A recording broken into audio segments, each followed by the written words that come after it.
I just wrapped my second experience shooting BTS for a film with Anne Hathaway. Shut up! I beg your pardon?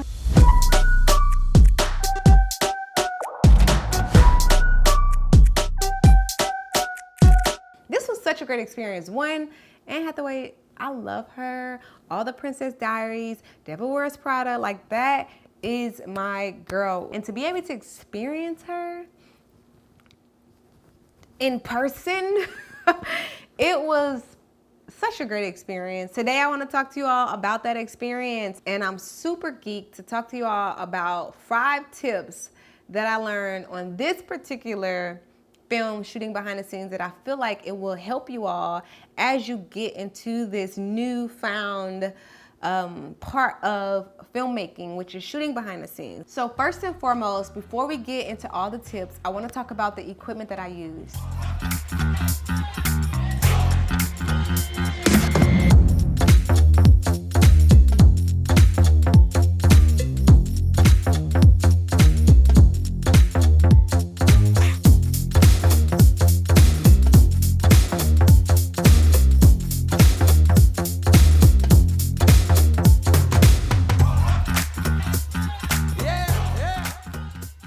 Your girl dived all the way into Sony for this one. No black magic whatsoever, all Sony. I really wanted to use Sony to get a real feel of what I thought about the camera. Like, me being able to teeter-totter between black magic and Sony didn't really allow me to really play with it and see what I thought about it. And so for this one, I asked Sony if they could send me another camera with some lenses just so I could have an A and B cam for this whole project to see what I truly thought about the camera and just using Sony and Sony's ecosystem. So they sent me a 16 to 35 mil 2.8 and a 24 through 70 2.8. I ended up renting a 70 to 200. They ended up renting one for me. So there was certain times where I did use a Sony 70 to 200, which was great. Now, when it comes to the tips, the first and foremost thing that I want to talk about, which also is important when it comes to equipment, is a monopod will be your best friend. So with the Women King, it was all handheld. I didn't necessarily have a monopod or a tripod or anything like that. I wasn't doing EPKs. I was strictly only doing main BTS during the film. But however, for this film, completely different genre, completely different aspect, I was actually doing stand-ups, which pretty much what a stand-up is it's not an EPK, but it's pretty much a quick interview on the fly on set. So it's like a 5-minute interview where you are asking somebody from the cast, what are we doing here today? Talk about your character, things like that, to where it's not too put together like a standard EPK where you have all this lighting and all of that. And so because I was doing that, I needed a tripod and I needed a monopod and different things like that.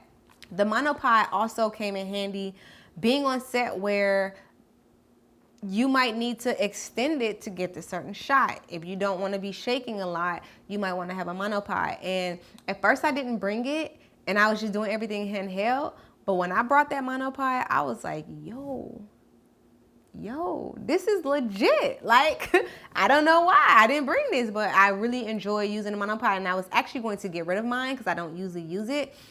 But it was actually a great addition to my kit, and I had like the legs as well, so it really helps you kind of stand firm. And I did all my stand-ups with it, and then also getting certain shots that I wouldn't be able to get because I would be in the way. I also brought my Ronin S because there were certain times where we would shoot outside and I could get movement. Sometimes when we were in the house, you can't move as much because it's too small. So really trying to get creative shots still, but shots that fit what they are needing. The second tip that I do want to get into, because it relates to that as well as equipment, is make sure that you have some kind of sound system. So I talked in my previous video with the Women King, I really just used the my Sony mic, which is a shotgun mic on the camera. However, with this particular one, because they knew that they were going to be using a lot of my footage for EPKs, I had to have an actual full setup sound system where I really just use my Sennheiser Lives, the professional E and G kind, and I was able to plug it into their sound mixers equipment to where I was feeding the actual audio that they were recording into my camera. So sometimes if you're using just a shotgun mic, you're not going to actually be able to hear if you're far away, which you kind of have to be for certain scenes. You can't be all up on them. And so you miss the dialogue that's happening and you're only getting the action.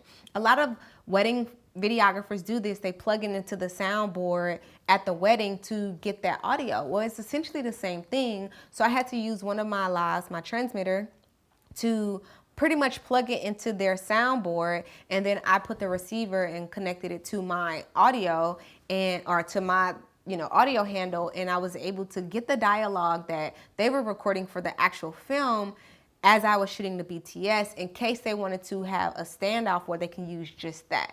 So that was something that I actually didn't know because I've never been a wedding videographer, and it was amazing. Like, their sound was crisp and clean. I could go wherever I wanted to go. I could be super far away and I'm getting their sound. So making sure that you have your sound ready. I also had headphones, so I was able to hear what was going on, so you know if audio is recording or if it's feeding and how it sounds. Tip number 3, learn how to be discreet. That's the biggest thing. So for me, I try to wear all black all the time. The great thing about me is I'm very petite, so I can hide in some of the most small places that other people can't hide in.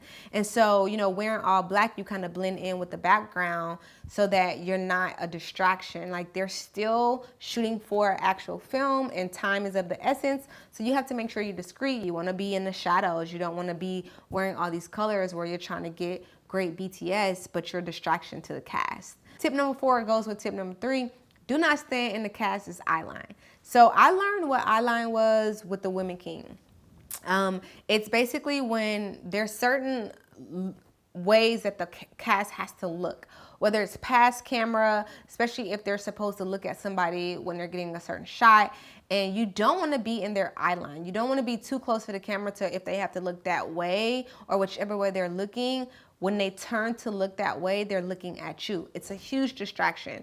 So make sure you learn what their eyeline is when you're on set. Ask the camera ops, get really cool with the camera operators because you're gonna need to. You're gonna need to get cool with the first and second ACs because they're gonna help you get in the spot that you need to get in. You wanna get cool with the camera ops because essentially you gotta invade their area to get your shot. And so asking them, where's the eyeline? So you can make sure that you don't stand in their eyeline. Also, the AD, assistant director, will say, make sure that her eyeline's clear. So you want to make sure that you're not that person that's in the way. There could be a time where the actress might stop you and be like, hey, somebody moved in my eyeline, because it takes them out of this rim and out of their world that they're trying to portray. The last and most important thing, of course, would be to get cool with every single person on set. I don't care if it's the COVID people or if it's the director.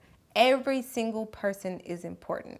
My first day, I felt like I was a new kid at a new school because I was eating in the cafeteria by myself at the table. Like, you want to get cool because it makes your job better. So the minute that people got used to me, and this happened on the Women King, it happens on every film because they don't know you and you're technically kind of separate from their world. Like, yes, you are shooting BTS, but you're not in the camera department technically. So they all know each other. You kind of got to come into their life and like be cool as much as you can, as fast as you can within the time that you have. I only had a month. I literally started playing chess with the director. Like, we got cool to the point where I would play chess with him. And even with the DP, they started, making sure that I was in there, or like if I wasn't away, they weren't mean and be like, you need to get out the way. It's like, hey, can you put the light where Britt is? Sorry, Britt. Like, just being respectful of everybody. We all are here together to accomplish one big goal. And so, even with the first AC, sometimes I'll come in, you want to stay out the way, but I'll come in when they set everything up, like, hey, is it a good place? Where can I be? And he'd be like, oh, you can be right here next to me, or you can be here. So I'll go to the camera op, hey, is it okay if I'm right here next to you? Oh, no, yeah, it's fine. You'll be good. So you want to make sure that you're getting cool with the crew, because essentially you kind of need to do your job. Even the cast, like, over time, they get cool with you, so they start doing stuff to camera more. They start relaxing, and you're able to get that really fun stuff that people don't see in the film, but they'll be able to see for the behind the scenes. One of the cool things that I said in the last video about the Women King for this one is the executive producer for the Women King brought me onto this new project. And when I met up with her, she said, I just saw how you was with the Women King. You were literally, you would pop up and be right in your spot. She was like, you were just going. You're so small that, you know, the fact that you're able to just maneuver in the way that you do, I knew that you would be able to do this film. That trust and that respect for my craft, it made me feel good. And so she brought me onto this project with Anne Hathaway. And, you know, I was, you know, going where I needed to go like a little mouse. And I was getting my shots. My last day, the director had everybody sing a song for me, a farewell song. And Anne told me that I'm good at my job. And she gave me a hug and she gave me a candle. And it felt great. I felt great. I really enjoyed myself. So you never know who's going to vouch for you, what people are saying to who. So you just want to make sure that you get cool and you build a relationship with everybody on set. Sony, I love the low light. It was really, really good. The one thing I will say that really turned me off, and I ain't gonna lie to y'all, was this HDMI turn off thing completely messed me up. So I was shooting the main character for something, and we connected it through HDMI into a camera, into a monitor, and it did not record. It was recording, but it did not record anything because you have to have the option to record HDMI on. I didn't even know it was off. So things like that, I feel like don't necessarily need to be in the menu. Like we could do it out there. Like just record whether it's in or not. Like we always want it to be rolling when we hit record. So that bothered me that Sony has all of these things in the menu settings that don't necessarily need to be in there. And that was one of the reasons why I do like my Blackmagic, because it has the important things and that's it. All this other stuff I don't necessarily need. I don't use on a regular basis. So another thing was I was shooting and the DP asked me to shoot something. And the whole day, everything was great. The minute they come in and we get ready to shoot, all my settings locked up. And I didn't know what was going on. I'm like, yo, I'm going on YouTube, trying to hurry up and figure it out. I'm texting people quickly, trying to figure out why my settings locked. I go on YouTube, I do what it tells me to do, and it doesn't change. So I have to shoot on auto, and the minute they leave, it unlocks. That kind of stuff I don't like. I want a camera that's simple, that just gives me the important things that I need, and that's it. So those really did bother me. I would tell Sony to take that option for the HDMI out. Like, I get the lock feature because you don't want your settings changing while you're shooting sometimes, but that whole HDMI thing, take that out, cut that out. I don't like it. The last thing that was bothering me was one of the times we were shooting the gallery shoot and the camera just kept cutting off. The battery wasn't hot, the camera wasn't hot, but it just kept cutting off. So these things slow me down when shooting, and you want a camera that's gonna like allow you to just do your job and do it well with no mishaps. Now again, in my last video, there was a mishap with the Blackmagic because it broke. Things happen, but 3 things happened really bad with the Sony. So I'm still getting used to it. I'm still playing with it. As far as the image goes, I still like the Blackmagic image. However, Sony is really great when you have the necessary tools. So for this particular project, it was different. That project is action-filled. It requires something different. This is more documentary to me personally. And so, you know, being able to have autofocus and low light and just different things like that allowed it to go smooth as well. There was times where if I have it on a monopod and I can't access it because I'm holding the monopod up where I have to crouch down, that autofocus allows it to get what it needs to get as it's tracking. I wouldn't be able to do that with my Blackmagic. So I like the Sony. I'm excited to see how they use the footage. I'm excited to see how I use the footage. So I really do like the FX3. It's a really good camera. I didn't necessarily need to have a cage or anything like that. I really just docked the audio up, had the lavs on there as well as my shotgun, had the ND filter on the lenses, and I was pretty much ready to go. It had everything else. And so I really like that part about it, like the rigging. It was so easy for me. So shout out to Sony again. Thank y'all. I might be getting the FX6. I might be getting the FX6. Who knows? I really enjoyed the FX3, but I do love the aspect of already having XLR and cam, already having NDs in the camera, and having something that doesn't give you all of these menu settings and things like that. And I think we use the FX9s a lot on the set, and I feel like the FX6 would be perfect. So I haven't fully converted to the Sony ecosystem. However, my Blackmagic still is broke. So the Sony is what I'll be using until I decide on what I want to do next.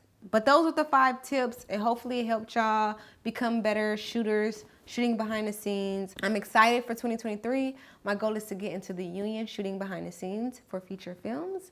So hopefully I might get on a Marvel set or, you know, whatever. So I'm super excited. Let me know if you guys have any questions. Leave it in the comments below. Like this video, share it with your friends, and make sure that you are subscribed to my YouTube channel. Thank you all, and I'll see you guys in the next video.